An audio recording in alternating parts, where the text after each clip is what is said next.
My wife left me for her childhood lover after 13 years of marriage, and my daughter called him the best man ever. So I took action, and what followed left them speechless. I will tell you everything that happened. First, let me quickly thank you for your continuous support. This means a lot to us. If you enjoy the stories we share, kindly subscribe to this channel. It will be great if you can leave a comment on which city you are watching from. We might just give you a shout out in our next story. Today's special shout out goes to Charles Freeman from Ontario. We are glad you enjoy our stories. Now let's go deeper into the story. 13 years. That's how long I had built a life around a woman I thought I knew. Not in fragments or fleeting snapshots, but brick by brick. Mornings brewing her coffee before the sun fully woke. Weekends doing the grocery run while she slept in. Late nights troubleshooting busted water heaters or our daughter's science projects. My name's Marcus, and for over a decade, I prided myself on being a husband who didn't give up. No matter how rough the waters got, I wrote. I met Lena in college, nothing flashy about it. She was soft-spoken, with these eyes that always looked like they were hiding a better joke than she let on. We dated for 2 years before I proposed. Everyone called us solid. Reliable. I wore that like a badge. She got pregnant a year into our marriage, and when our daughter, Madison, was born, I thought, this is it. This is the good life. My work as a mechanical engineer paid well enough, and I never said no when Lena wanted something for the house, or herself, or Maddie. That's what love was, I thought, quiet, consistent giving. But somewhere along the way, Lena started dimming. At first, I chalked it up to exhaustion, the everyday grind. We were both getting older, and life wears people down. She still smiled, still kissed me goodnight, still laughed at the same old reruns. But her phone became an extension of her hand. I noticed, sure. I just didn't ask. I didn't want to be that guy, jealous, paranoid. We were past that, until I heard the name, Ryan. It was a Saturday. She was in the kitchen on the phone, whispering and giggling in a way I hadn't heard in years. I was walking past with the laundry basket when I caught it. No, you always were. You still are. Then laughter, soft and warm. The kind of laugh you don't give just anyone. I stood frozen in the hallway. That was the first moment the floor began to tilt under me. Later that night, when I asked who Ryan was, she brushed it off. Oh, just a friend from way back. We ran into each other online. Harmless. She smiled that tired smile, the one she perfected. I nodded and told myself to let it go. But something in my gut, a quiet, pulsing dread, wouldn't. A few weeks later, I caught Maddie doodling in her sketchbook. She was humming, happy as ever. What are you drawing, baby? I asked, sitting beside her. She turned the book toward me. It was a stick-figure family. Her, me, Lena, and another man. I pointed. Who's that one? Oh, that's Ryan, she said brightly. He's the best man ever. He took us to the zoo last weekend. Did you know he knows how to make balloon animals? My heart didn't stop. It just slowed to a crawl. And something inside me broke, not in a loud, shattering way. Quietly, like a thread snapping in the back of my mind. I didn't scream. I didn't accuse. I just nodded, kissed her forehead, and excused myself to the garage. That night, while Lena slept beside me, I stared at the ceiling until the sun came up, wondering when my home had become a house I didn't recognize. I still loved her. Maybe I always would. But I knew then that love wasn't enough. Not when trust had slipped out the back door, hand in hand with her childhood sweetheart. And that's when the plan began to form. Not out of revenge, but survival. The thing about betrayal is that it doesn't arrive with thunder. It tiptoes in, subtle and slow, until you realize the room's colder and you can't remember when it got that way. After Maddie's drawing and her innocent words about Ryan, I started paying attention. Not like a jealous husband. No, like a man who finally accepted that the love he believed in had been quietly buried under layers of lies. I didn't confront Lena right away. That wasn't me. I watched instead. I listened. Her phone, always face down. The passwords, recently changed. The text notifications she dismissed with 2 casual shrugs. One night I got up for water and caught her in the living room, whispering on the phone in the dark. She didn't hear me standing in the hallway. No, I miss you more, she said, her voice soft as a lullaby. I wish I could see you tonight. You always made me feel alive. Alive. I stood there with the glass in my hand, paralyzed. I had worked myself to the bone to keep our life steady, paid the bills, built our dream house, held her through postpartum depression, took on extra shifts when her mother got sick, all to make her feel safe, loved, supported. And here she was, giving alive to someone else. It was about a week later when I found the pictures. I wasn't snooping, at least that's what I told myself. Her iPad was on the kitchen counter, unlocked. She was in the shower, and Maddie was at a friend's house. I opened the Photos app. Maybe I was hoping I was wrong. Maybe I needed proof, so I'd stop gaslighting myself into thinking I was just insecure.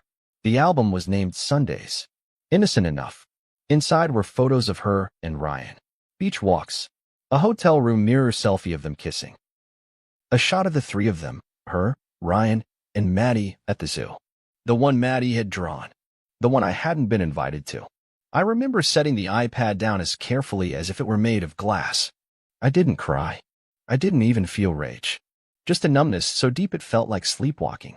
When she walked into the kitchen in her robe, humming, I asked, "So how long's it been going on?" She paused, eyes flickering to the iPad, then to me. Her smile didn't even falter. "Excuse me, Ryan," I said. The photos, the calls, the zoo trip, a long silence. Then she sighed, sat down, and said, "Marcus, I didn't mean for it to happen like this." That sentence, like she'd tripped and fallen into someone else's arms. "I ran into him last year," she continued. "We were just talking, catching up. He was my first love, you know? Before you. Before life got complicated. And it felt easy. I didn't plan on any of this." I stood there, arms crossed, staring at the woman who once held my hand at the altar and promised forever. "So you didn't plan to cheat. You just stumbled into it." "I didn't cheat," she snapped, suddenly defensive. "We were already disconnected, Marcus. You were always working, always tired. I felt like I was just someone who shared your roof, not your life." "Then you should have said something," I said. "You should have talked to me. Not brought another man into our daughter's life behind my back." That hit her. She looked down, biting her lip. But I didn't let silence excuse her. "She called him the best man ever," I said, voice shaking now. "Do you know what that did to me?" Tears welled up in her eyes, but I didn't move to comfort her. "I couldn't. I didn't want to hurt you," she whispered. "Well," I said, turning toward the door, "you failed." That night, I didn't sleep in our bed. I took the couch. I stared at the ceiling again, only this time, there were no what-ifs left. Just a slow-burning realization, she'd already left me. She just hadn't told me yet. But I'd tell her. Not with words. With action. While she slept peacefully upstairs, I pulled out my laptop and opened my financial records. Everything I had worked for, the house, the rental property, the investments, I started drawing up the transfers. One by one. To the only person I trusted more than anyone else. My mother. There's a quiet that settles in after betrayal. Not the kind that comes from peace, but the kind that wraps around your chest like a slow, steady weight. It muffles everything. Thoughts, feelings, even time. That was my life in the weeks that followed. Lena and I still lived under the same roof, but there was no marriage left, just two people pretending for the sake of the child between them. I stopped asking where she was going. She stopped pretending to care where I had been. We were courteous, even warm, in front of Maddie. But behind closed doors, we were strangers. She spent more nights out, always with a vague excuse. Girls' night, work event, errands. I didn't ask. I didn't need to. I'd already seen enough. In that silence, I moved quietly. Transferred the deed to the house into my mother's name. Closed the joint accounts, opened new ones. Shifted every investment, every piece of property, every cent I could legally move into a trust held by her. My mother had always been my safe harbor, sharp, dependable, and fiercely protective of me. She didn't ask many questions, just nodded slowly when I explained what I needed and signed what I put in front of her. She knew something was breaking, even if I didn't spell it out. I didn't want revenge. I wanted distance. A clean break. I wanted to leave the wreckage behind without being stripped down by the same person who wrecked it. There were moments where I doubted myself. When I watched Maddie sleeping and wondered what kind of father chose to walk away from a marriage instead of fighting tooth and nail. But then I'd remember the look in Lena's eyes that night, the absence of guilt, the presence of justification. She had made her peace with her betrayal.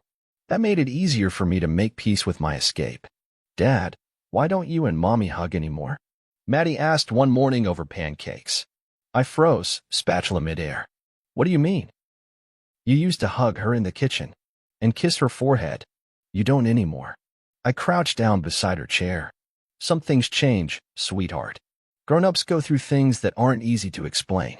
But do you still love her? She asked, her little eyes too wise for 8 years old. I didn't know how to lie to her, so I didn't. I love her in a way that remembers who she was. But things are different now. She nodded slowly, like she was filing it away for later, and went back to her pancakes. A week later, I served Lena the divorce papers. I didn't do it with venom or spite. I left them on the kitchen table with a simple note. This is me choosing peace, not punishment. She found them after her shift and stormed into the living room. Are you kidding me, Marcus? I looked up from the couch. No, I'm done pretending this can be fixed. Her face flushed red. You're seriously going to throw 13 years away just like that? No, I said calmly. You threw it away. I'm just signing the death certificate. She threw the papers across the coffee table. And what about the house? The savings? The rental in Green Valley? We built that together. I didn't smile. I didn't gloat. I just looked her in the eye and said, they're not yours anymore. Silence. Then, what the hell does that mean? It means everything I own now belongs to my mother. Legally. Ironclad. You can fight it if you want, but you'll lose. She stared at me, mouth open, stunned. You did this behind my back? I nodded once. The same way you were building a life behind mine. Her hands trembled, whether from fury or disbelief, I couldn't tell. You're going to leave me with nothing?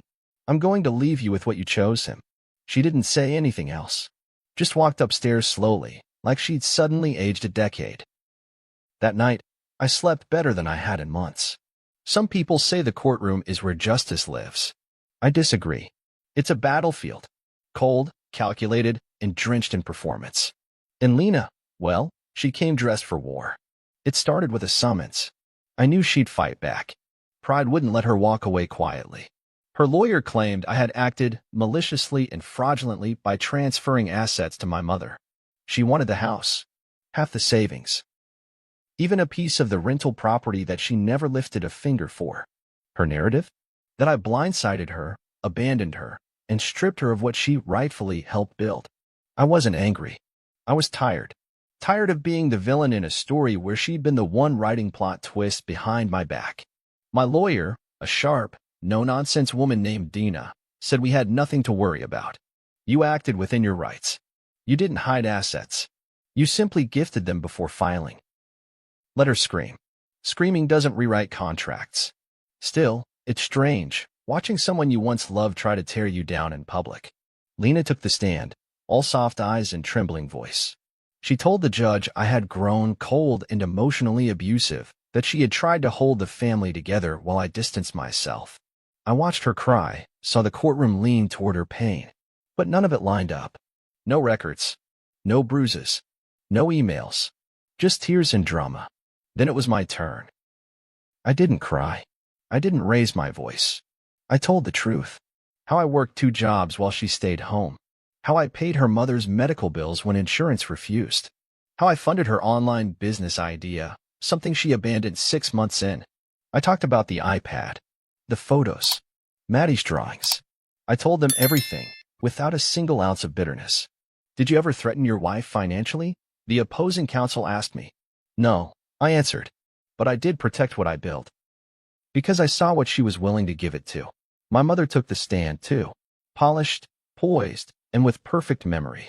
She spoke of the transfers, how I came to her, calm, heartbroken, but determined not to be dragged down by someone else's lies. My son didn't act out of spite, she said. He acted out of self-preservation, and I'd do it again if he asked me to. The judge wasn't swayed by Lena's tears or her lawyer's dramatics. The law was on my side. The timing of the transfers, the documentation, the transparency, it all held up. The final ruling came with little ceremony. All assets legally transferred prior to the filing of divorce shall remain outside the marital estate, the judge declared. No grounds for reversal. Lena's face crumpled right there at the bench. Her lawyer leaned in, whispering urgently, probably about appeals or next steps. But I didn't hear it. I was too busy watching the woman who once promised me forever realize she had miscalculated what I was willing to lose. She approached me outside the courtroom. "You smug bastard," she hissed. "You planned this." I looked her dead in the eye. "No, Lena, I survived this." She opened her mouth again, but I walked away. Not out of disrespect, out of mercy. Because anything more would have been rubbing salt into a wound she carved herself. That night, I went home to my home and poured a glass of whiskey. My mother came by to check in. She sat on the porch with me, both of us quiet for a while. She looked shocked, she said finally. She thought I'd be the fool, I replied. "You were for a long time." I smiled, nodding. "Yeah, but not anymore." The hardest part wasn't the betrayal. It wasn't the courtroom or even watching Lena fall from the pedestal I once put her on. It was Maddie. Always Maddie. After the ruling, Lena moved out. She and Ryan got a place together across town. A neat little two-bedroom near the park, close enough for easy pickups and drop-offs, far enough to feel like a different world. We agreed on joint custody. I didn't want to take Maddie away from her mother, no matter how broken things got between us. The sins of the parents shouldn't be shouldered by the child. But kids aren't blind. They feel everything, even what we try to shield them from. The first weekend Maddie stayed with me after the dust settled. She came through the door like nothing had changed. She hugged me tight, plopped her backpack on the floor, and started talking about her new room at Mommy and Ryan's. I just nodded and listened, my chest burning with every mention of his name. "He made waffles this morning," she said, mouthful of grapes as we sat at the kitchen table, with whipped cream and strawberries.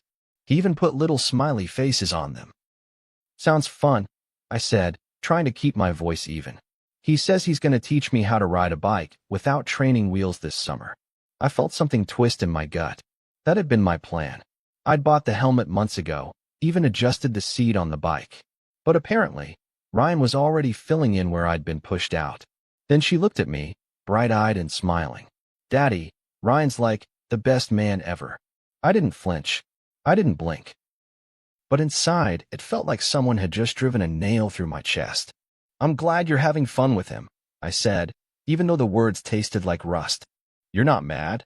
she asked. I shook my head. "No, baby. Why would I be mad?" She shrugged.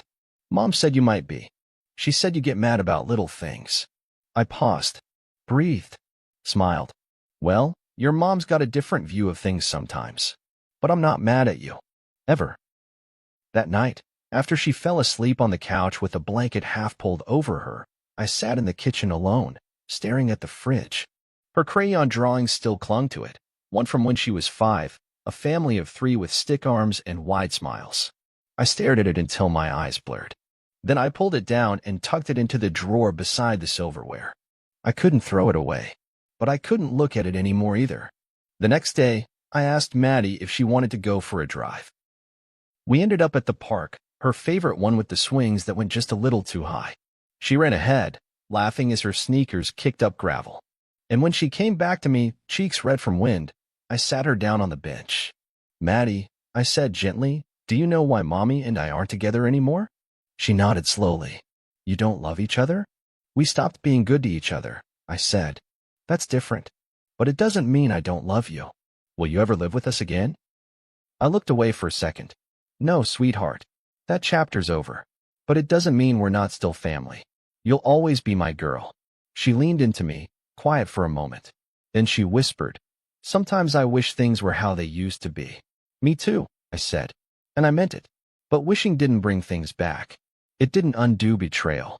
It didn't erase the nights I spent wondering what I did wrong while Lena played house with her past. That night, after I dropped her off, I sat in the car watching the lights inside their new place. I saw Maddie wave through the window. I waved back. Ryan appeared behind her, his hand resting lightly on her shoulder. She smiled, then turned away. I didn't hate him. I didn't even blame him. He was a symptom, not the disease. Lena had made her choice long before she invited him in. but seeing him in my frame, that hurt in ways I wasn't ready to admit. Still, I drove home with my hands steady on the wheel. I didn't cry. I didn't rage. I just whispered to myself, she's still your daughter. You didn't lose her. Not all the way. And that had to be enough. Some endings don't come with a slam or a scream. Some just fade, like fog lifting slowly until you see how far off the path you really were. That was me, months after the dust had settled. Lena had fully moved on, or at least, she pretended well. Maddie adjusted faster than I thought she would, kids being more resilient than we give them credit for.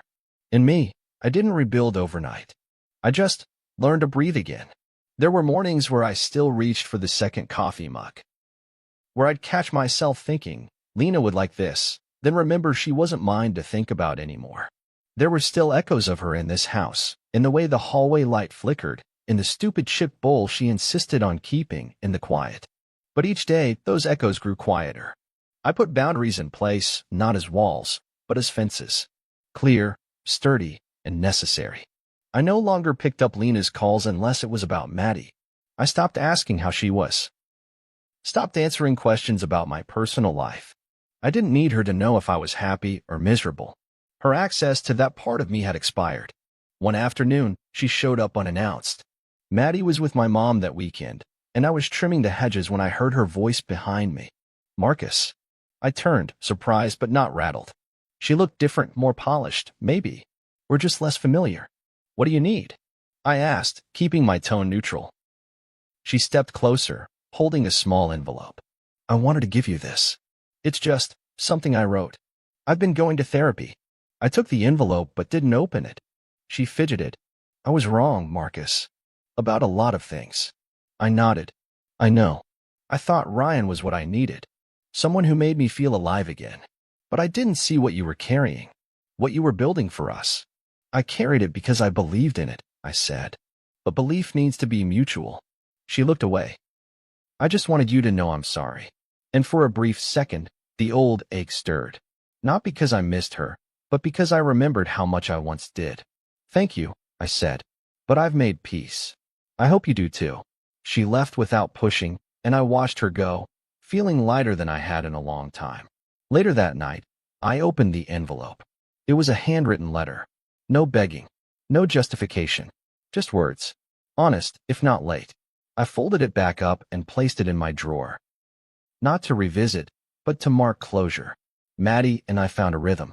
Bike rides on Saturdays, pancakes on Sundays. We had our rituals. She still talked about Ryan sometimes, and I let her. I didn't poison her view. She'd grow up and see the layers herself, in her own time. My job was to be the steady place she could return to. One evening, she asked, Dad, do you think people can love more than one person? I paused before answering. Yes, but not all at once, and not without hurting someone. She nodded like she understood more than I gave her credit for. I'm glad you didn't leave me. I never will, I said. That's a promise. And in that moment, I realized that while I had lost a wife, I hadn't lost myself. I had faced betrayal, held my silence, protected what was mine, and walked through fire without turning back. That wasn't weakness. That was strength. So I stood firm. In my peace. In my boundaries. In the life I was quietly rebuilding. Not for revenge, not for pride, but for me. Because sometimes the best goodbye is the one you don't scream. It's the one you live. If this story resonated with you, if you've ever had to choose peace over chaos, or rebuild after betrayal, subscribe for more raw, honest stories about the complexities of family, love, and self-preservation. Share your thoughts in the comments, and let's keep the conversation real. See you soon in the next story.